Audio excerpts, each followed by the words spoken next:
Hello， 大家好，这里是大叔。今天给大家带来街机平台的飞行射击游戏《环保战机》，也叫做《环保战士》。这款游戏发售于1994年，是卡普空的作品。一般来说，这个年份，传统的飞行射击游戏和2D 轻版动作游戏都已经过了黄金期，马上要进入格斗游戏的时代了。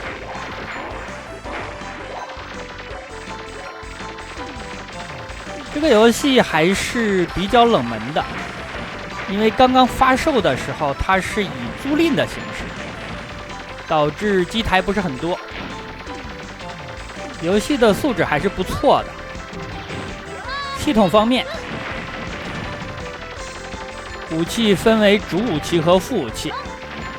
主武器有3种，分别是默认的火山炮，也就是机枪，还有我现在使用的炸弹，是向下进行攻击的。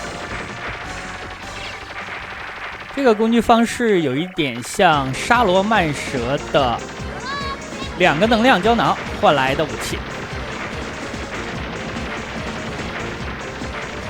第一关的 BOSS 战，这是一台大型的伐木机。打 BOSS 的话，需要针对它的弱点。弱点的部分一般都是能量水晶。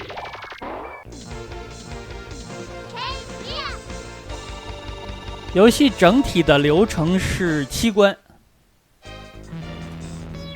通关需要半个小时以上。像我这个年纪，一口气打半个多小时的飞机，实在是有一点勉强了。尽力吧。上一关给大家介绍了主武器，现在给大家说一下副武器。所谓的副武器，就是机体伸出来的这个像自拍杆一样的东西。副武器的种类稍多，一共有4种。我现在使用的是能量球，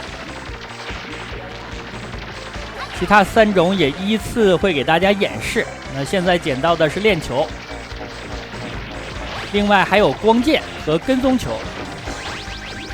主武器是没有等级的，但是副武器可以升级。咱们可以通过拾取相同的副武器，或者是积攒20个能量水晶，就能够提升副武器的等级。副武器的等级最大是5级，这个还是比较好升的。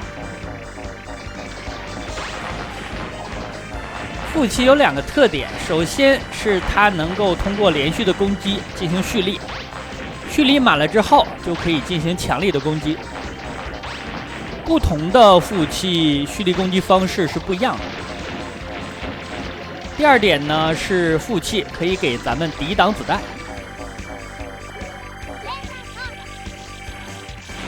我现在使用的副武器是光剑。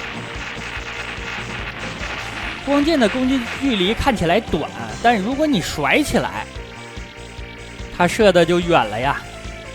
这个操作大家应该懂吧？现在我演示的就是副武器的最后一种，跟踪球。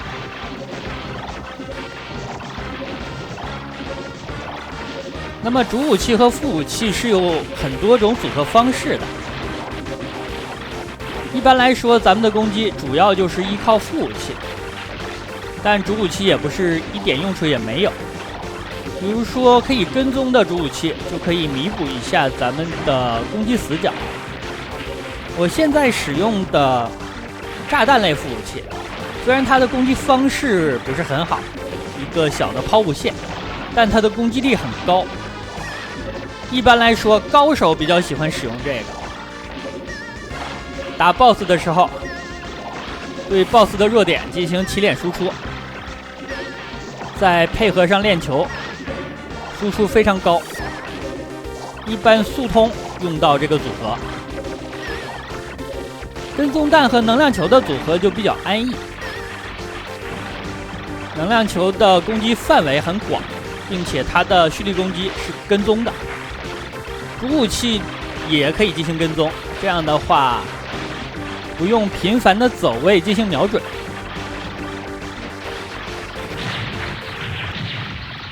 几种副武器里边，光剑我不大喜欢用。关卡普通的流程当中，还是能量球感觉更舒服一点。打 BOSS 的时候可以换成链球。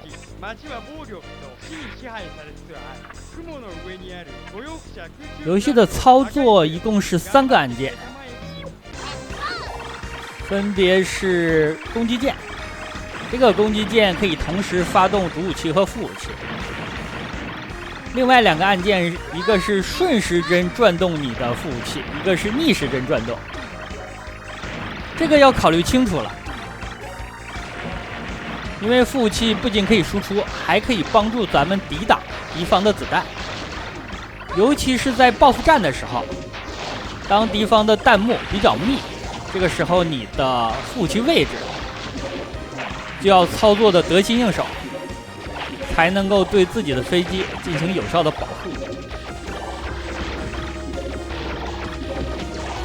不然你伸出去了，角度都控制不好，那怎么能射得准呢？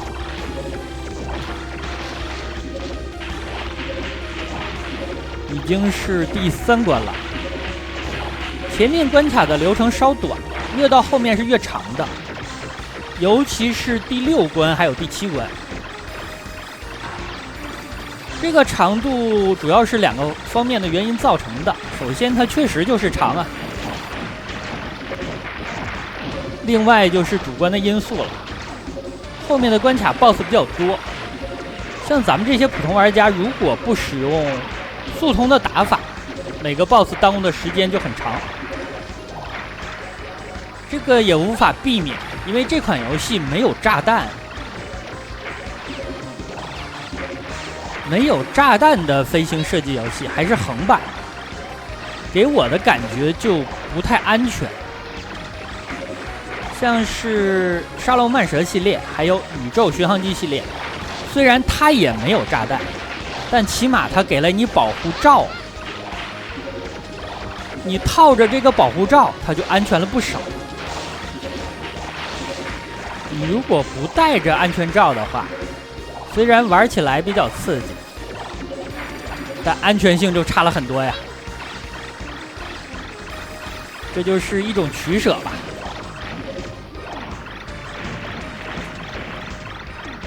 给大家介绍一下游戏的剧情。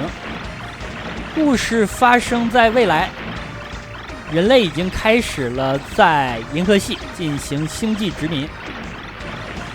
负责星际殖民的公司叫做格约克公司。这个公司贪得无厌，他每到一个星球，就无节制的开采这个星球的资源。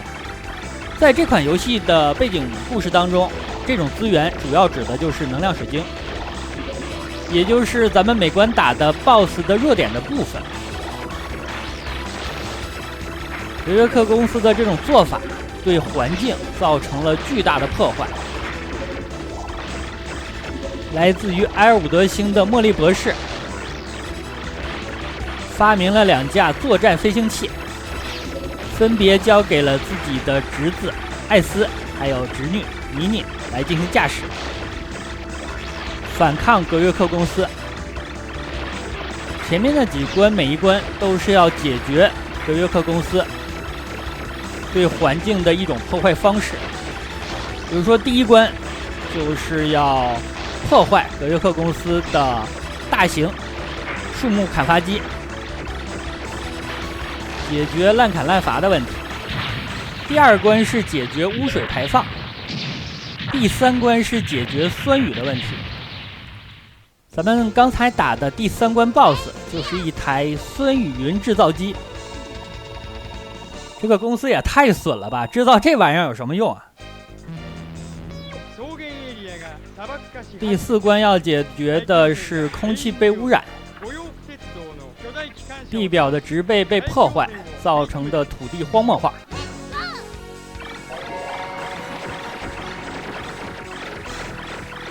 这款游戏我在查询它的相关资料的时候就发现，游戏的制作还是非常细致的。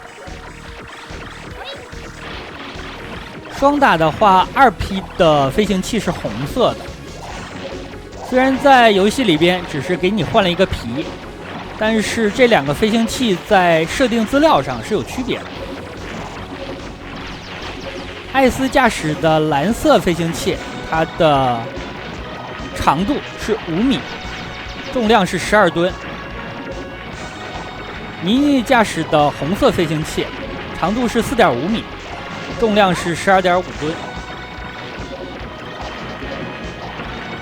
没想到啊，妹子开的飞机虽然小一点，但是更重。而且妮妮养了一个宠物，放在自己的肩膀上，一个小宠物叫做美卡，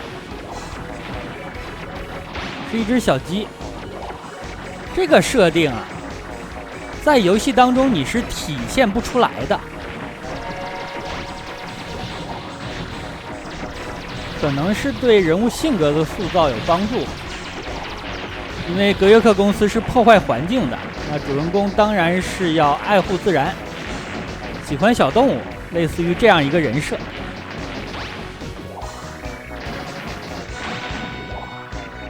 我现在使用的这个链球，常规的使用方式就是你蓄力结束之后就把它放出去，它能够大范围的消掉敌方的子弹。但是如果你放出去了，那么你身体周围就没有保护了，所以玩家是需要进行取舍。这个 BOSS 最好的打法就是站位，但是屏幕的右下角并不是一个安全位，并且你需要注意观察 BOSS 的状态。他向你发射大量的指向性子弹的时候，你要及时的调整你副武器的位置。所以这种情况下，当 BOSS 不发射激光的时候，就不要频繁的把咱们的副武器放出去。当然了，这是链球这个副武器的特点。如果咱们使用跟踪球的话，蓄力完成之后就需要马上释放，因为跟踪球的蓄力攻击发射的是子弹，自己的本体是不出去的，还能够继续给咱们的本体提供保护。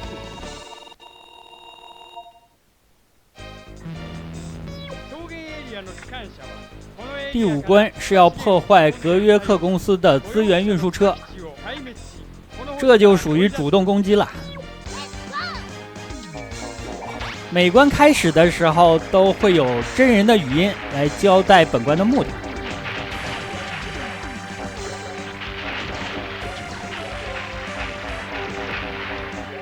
咱们现在副武器的等级已经满了，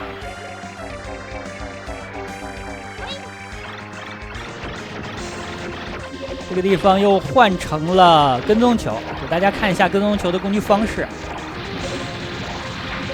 蓄满了就放，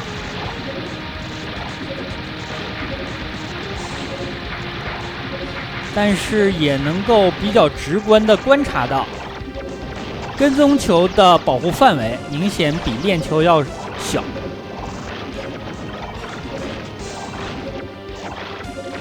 而且链球的输出很高，这种高是牺牲了咱们的安全性换来的。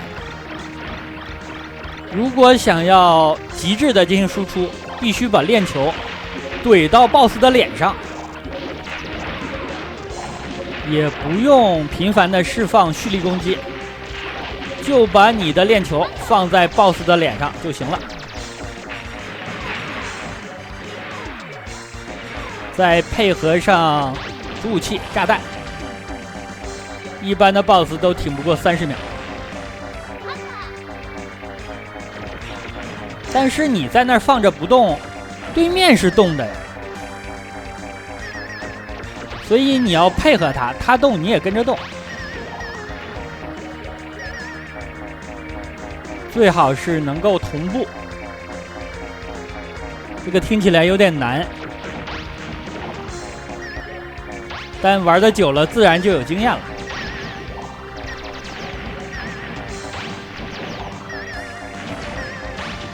这款游戏的难度其实不算高，我感觉比钩子战机要差很多呀。那款游戏的飞行器上也是有一个非常有个性的装置，以至于小的时候，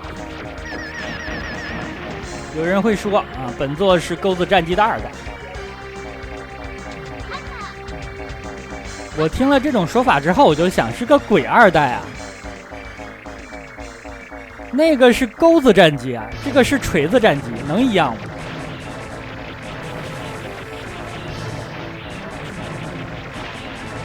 第5关的 BOSS 战，好像在关卡开头的时候，我说本关要破坏的是资源运输车，结果实际上是资源运输机，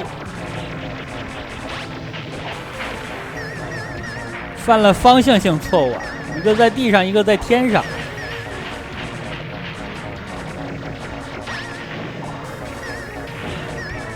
这个 BOSS 体积很大，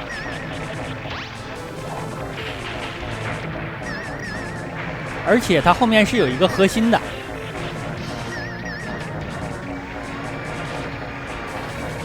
这个子弹真的讨厌啊！你可以爆炸，为什么爆炸之后会旋转呢？旋转的话，它的弹道轨迹就不是很好判断了。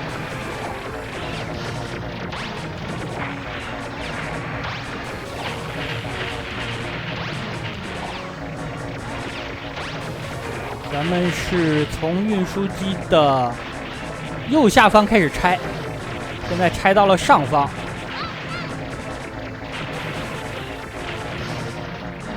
把这种会发射开花弹的炮台先拆掉。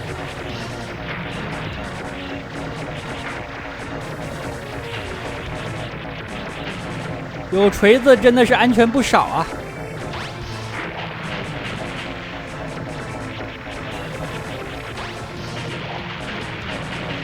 快到核心位置了。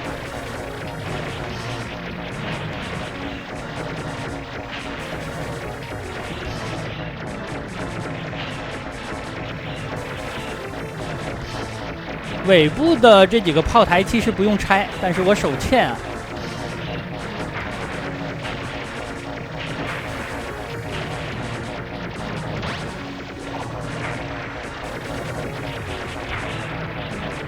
现在能看出来，弱点这里是一个机器人的上半身，已经飞出来了。这个家伙的攻击方式非常多。同样，它的这种攻击方式，咱们可以先占一个安全位。这种半跟踪弹不好躲。另外，它的爪子也可以伸出来抓人。其实最可怕的是刚才它发射子弹的这一下。我推荐的打法就是像我刚才那种操作，把你的锤子堵在它的枪口。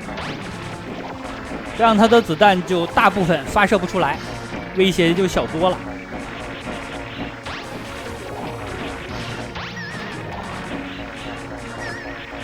实在不行，咱们就蜷缩在角落，把锤子向外，可以抵挡一波。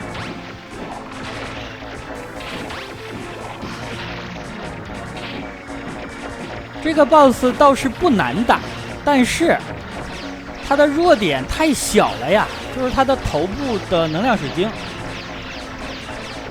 我占安全位的时候很难对这个水晶造成有效的伤害。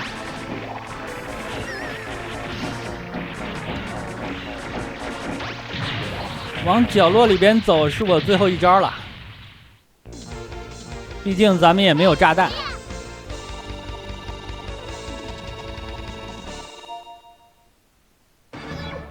第6关，终于要和格约克进行正面对抗了。这个家伙说，如果他输了，他就会退出这个星球。但格约克又很自大，觉得这种情况不可能发生，那就只有用实力来让他闭嘴了。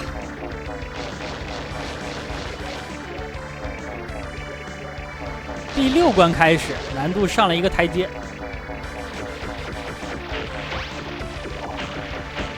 每关 BOSS 的数量也明显多了不少。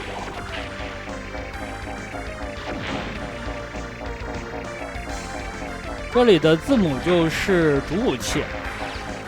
我现在换了自动导弹，有跟踪效果。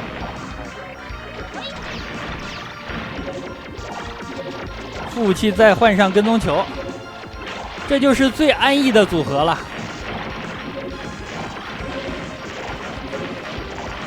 之前使用的是最暴力的组合，炸弹再加上链球。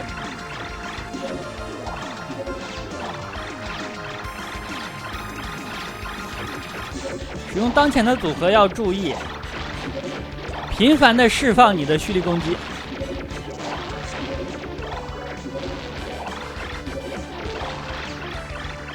这个地方给了一个换副武器的机会。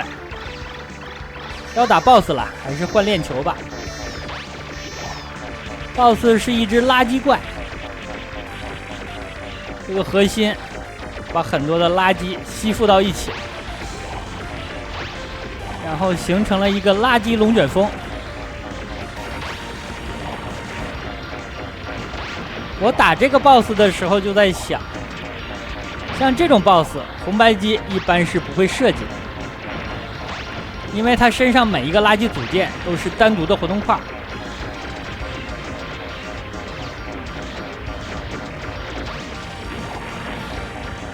碰撞是这个 BOSS 最狠的攻击方式了，范围很广。最好的方式就是快速的拆除它的零件，让它的体积变小，这样威胁就小多了。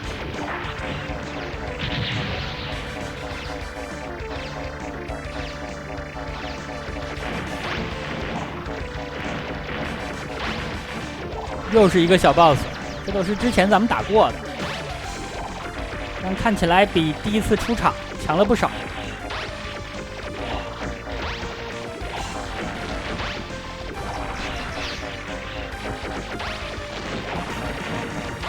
刚才的攻击方式会跟踪，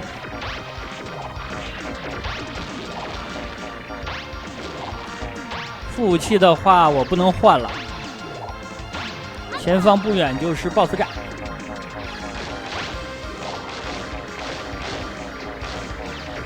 其实我在想一个问题，就是光剑的副武器会不会是攻击力最高的？因为它的缺点太明显了。如果你不旋转的话，它的攻击范围非常近，给飞行器提供的保护范围也非常有限。如果你甩起来确实射得远，但每个方向的攻击都比较薄弱，所以如果讲到平衡的话，那最好就是把光剑这个武器的威力调成最大。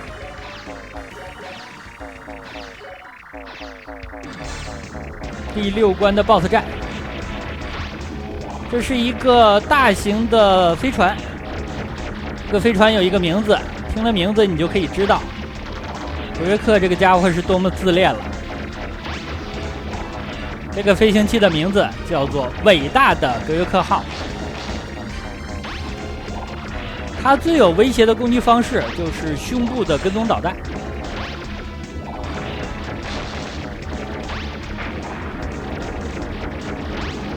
又换了一个头，弱点就是头。耳朵的部位有一个能量水晶。它头部的攻击方式一般，咱们把链球放在前面就可以抵挡。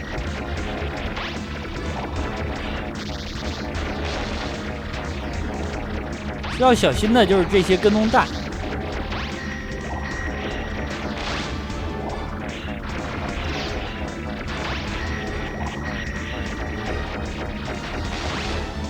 2形态比1形态难对付，因为头部多出了2种攻击方式。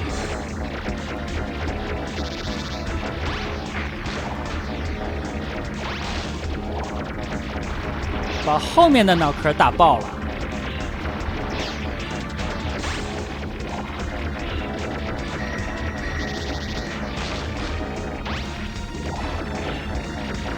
我不敢去他头上面，因为这些 BOSS 都是有碰撞体积的，撞到的话是咱们爆炸。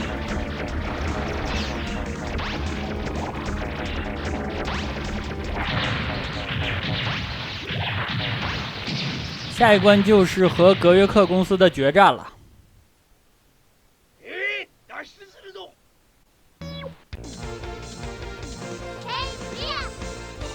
咱们出场的时候应该是2架飞行器，现在已经有4架了，也就是有4条命了。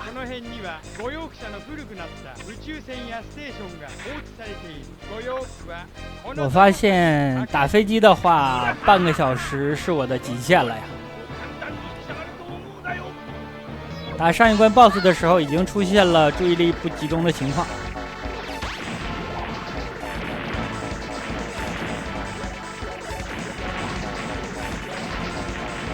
这些能量水晶我收集起来已经不积极了。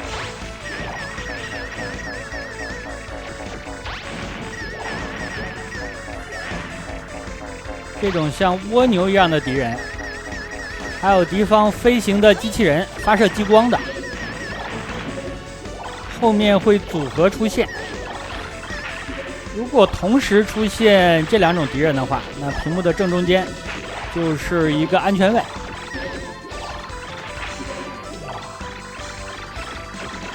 好大的钻石，没捡到。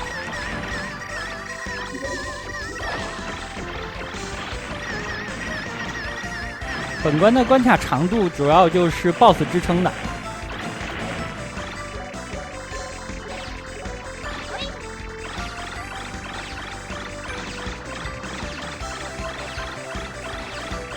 如果前面再有副武器的话，我可以考虑更换了。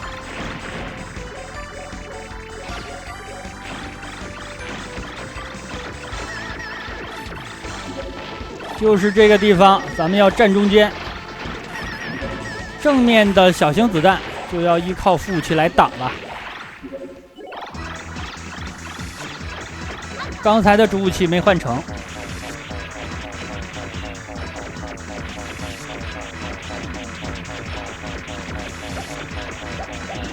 本来是想换成炸弹的，但是不换也罢。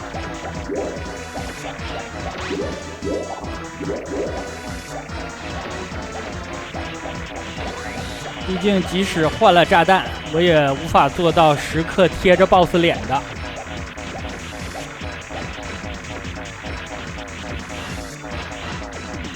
又是发射的这种开花弹，这个家伙开始横冲直撞了。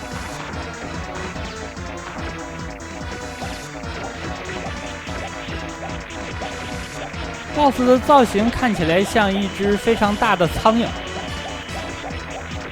但是很胖。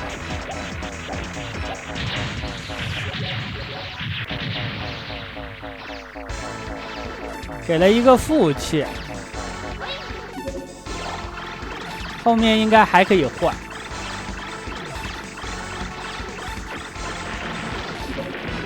这个地方如果我用锤子的话就比较难受，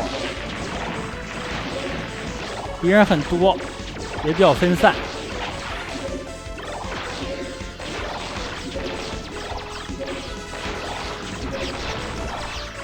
又来了个小 BOSS， 这应该是他的终极形态了。可以发射激光、跟踪武器，还有常规的子弹。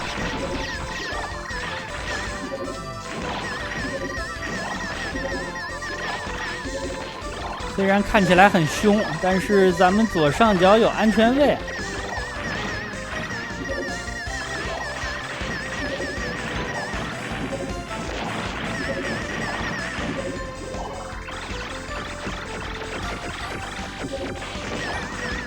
又是这种情况，我又要躲在中间不动了。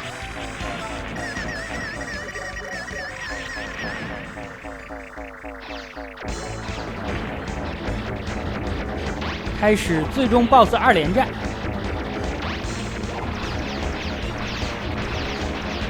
这到底是个战舰还是车呀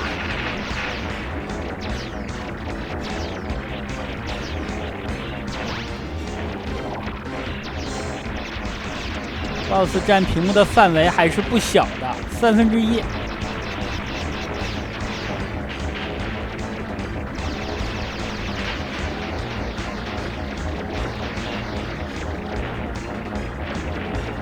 注意用副器来阻挡 BOSS 的炮台。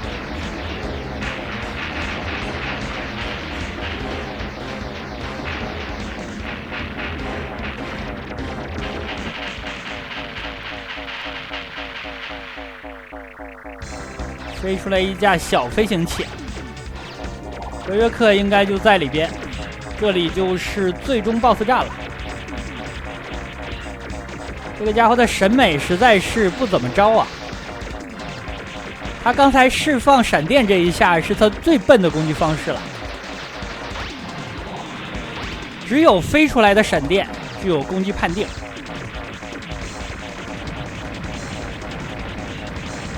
这种攻击方式是起脸的最好时机。然后他会向前移动。注意他最后一次上来有一点飘。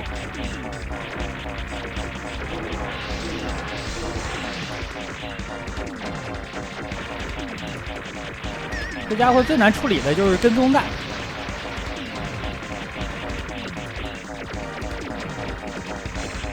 如果是小的跟踪弹也就罢了，它的跟踪弹能开花，从大的变成小的。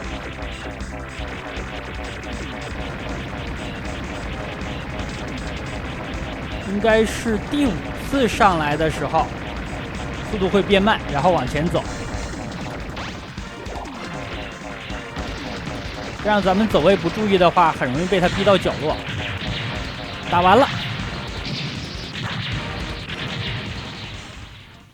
我感觉最终 BOSS 这个大型机器人还没有第5关那个家伙难对付。